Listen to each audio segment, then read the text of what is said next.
हमारे साथ मौजूद होंगे मुजीबुर रहमान शामी साहब और इसके अलावा हमें ज्वाइन कर रहे हैं फ़ाद हुसैन साहब। आप दोनों का बहुत बहुत शुक्रिया वक्त देने के लिए। शामी साहब, पहले आपकी तरफ आता हूँ। मेरे ख्याल से किसी को इस बात में कोई अभाम नहीं है कि दो बयानिए नून लीग में थे, लेकिन अब आपको लगता है कि जो तकसीम है और जो इख्तलाफ है मरियम नवाज़ और शहबाज शरीफ साहब के दरमियान वो इतना बढ़ चुका है कि शहबाज शरीफ साहब ने अपने आप को इलेक्शन मुहिम से अलग रखा। उन्होंने अपने आप को भी और हमजा ने इलेक्शन मुहिम में कोई हिस्सा नहीं लिया, ना इलेक्शन के बाद कोई बात की। देखिए, इख्तलाफ राय तो मौजूद है, लेकिन वो इस हद तक चला गया है इस पर यकीन नहीं किया जा सकता।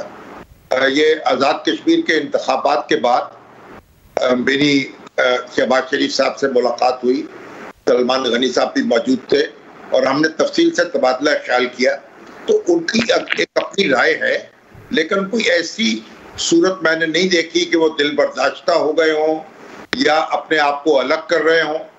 तो मेरा ख्याल ये कोशिश जो है उनकी होगी कि पार्टी में यकसुई पैदा हो जाए, क्योंकि ये जो बयानिया का मामला है ये एक अब नजरी बहस है। जब आप प्रैक्टिकल पॉलिटिक्स में आते हैं तो आपको फिर अपना मंशूर देना पड़ता है, उसमें वादे करने पड़ते हैं, लोगों के मसाइल पर तवज्जो देनी पड़ती है, अपनी कारकर्दगी जो गुज़श्ता हो उसका जिक्र करना पड़ता है, उसके कई लवाजमात होते हैं। आप महज नजरी बहसों में उलझ के नहीं रह जाते।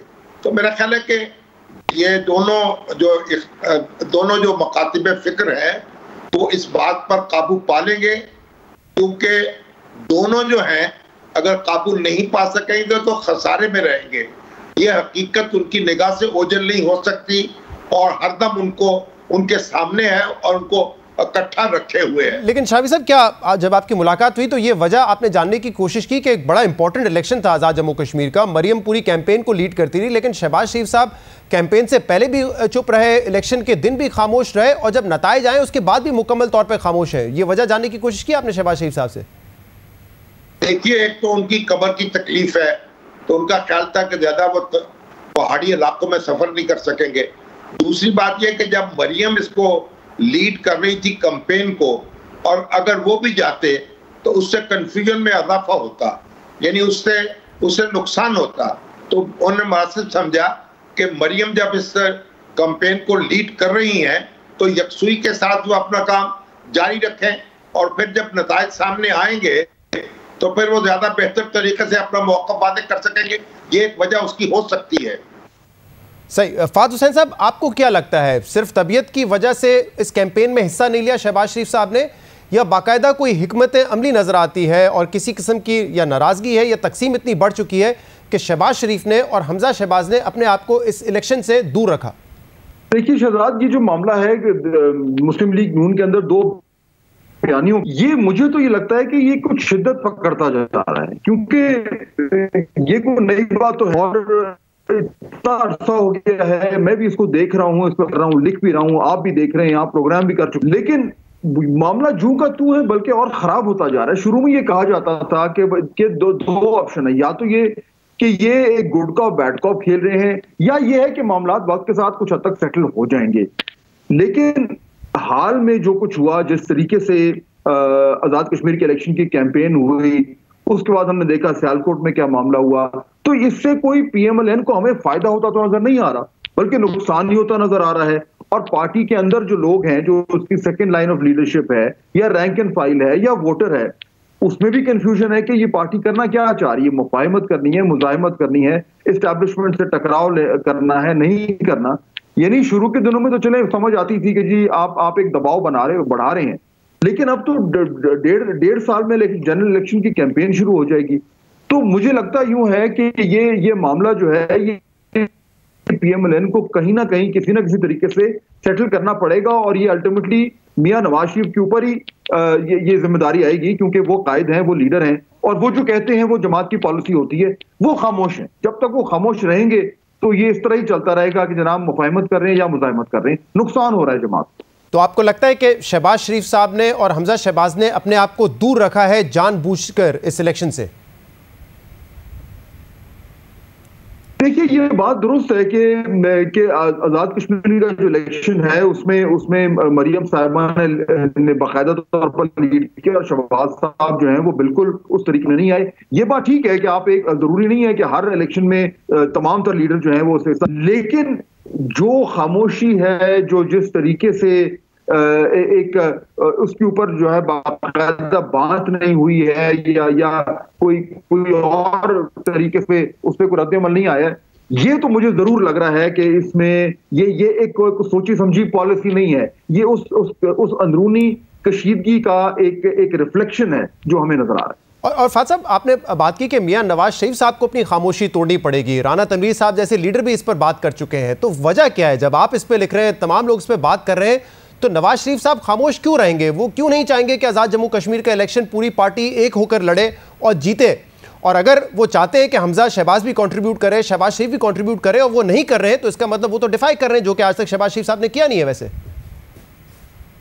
दुरुस्त कह रहे हैं आप। देखिए, पार्टी के अंदर मुशावरत तो हो रही है, ये बात तो बिल्कुल मैं यानी वसूख से आपको बता सकता हूं कि कुछ दिन पहले भी बड़ी डिटेल तफसीली मीटिंग्स हुई हैं।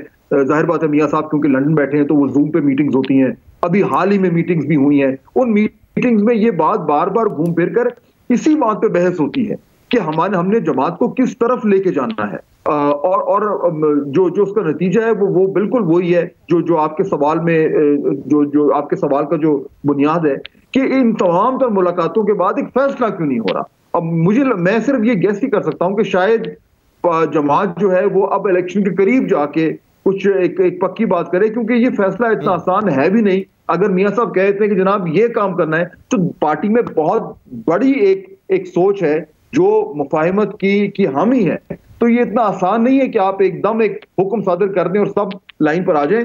ये एक मसला है, इसको टैकल करने की जरूरत है। शामी साहब, जो मरियम नवाज साहबा का एक मुज़ाहमती बयानिया है, आपके ख्याल में पार्टी को उसका अब तक फायदा हुआ है या नुकसान हुआ है? देखिए, उसका इस हद तक तो फायदा हुआ है कि मरियम नवाज जहां जाती हैं लोग उनको सुनने के लिए जमा होते हैं। तो सियासत जो है वो बुनियादी तौर पर तो लोगों को इकट्ठा करने का नाम है, और लोगों को इकट्ठा करने में उन्होंने बड़ी कामयाबी हासिल की है। लेकिन ये जो मज़ाहमती सियासत है और इंतखाबी सियासत है, इनके अपने अपने तकाजे हैं और इनके अपने अपने रास्ते हैं। अगर वो अपनी ताकत को इंतखाबी जीत में कन्वर्ट करना चाहेंगी तो फिर उस पर नजरसानी करनी पड़ेगी। देखिए, जमात के अंदर जो लोग इलेक्टेबल्स हैं, जो इलेक्शन लड़ते हैं, जिनको जमीनी हकायक का सामना करना पड़ता है, वो इस मामले में उनकी राय और है, और जो ड्राइंग रूम पॉलिटिक्स करते हैं, वहां बहसें करते हैं, वो उनकी दानिश्वरी अपनी जगह है, लेकिन उनके ऊपर आप फील्ड के मामले में उन पर भरोसा नहीं कर सकते। तो ये मेरा ख्याल है कि मुस्लिम लीग के अपने मफाद में होगा कि ये चीज सेटल हो जाए, और जितनी जल्दी ये सेटल होगी उतना ही अच्छा होगा।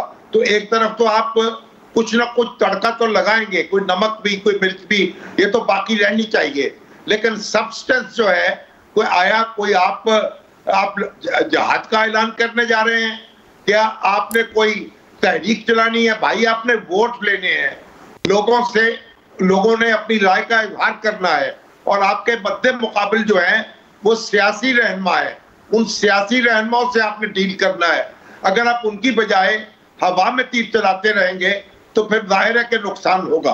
अच्छा शामी साहब, जब इलेक्शन कैंपेन्स होती हैं, जलसे होते हैं, तो उसमें पॉलिटिकल पार्टीज जो हैं वे फॉरवर्ड बताती है, ख्वाब बेचते हैं, सेल करते हैं। इमरान खान साहब ने बखूबी किया कि 90 दिन के अंदर हम क्या क्या बड़े बड़े काम कर देंगे, लेकिन आपको क्या लगता है कि इस वक्त वो बात मिसिंग है नून लीग की सियासत में से, नून लीग के कैंपेन में से? क्योंकि जो बात होती है मरियम साहिबा की तरफ से ज़्यादातर वो या तो हुकूमत पे तनकीद की होती है या अपनी माजी की जो अचीवमेंट्स हैं उनको गिनवाते हैं, लेकिन वे फॉरवर्ड क्या आवाम को देंगे इस पर जिक्र नहीं होता। क्या आपके ख्याल में ये एक माइनस और मिसिंग पॉइंट है?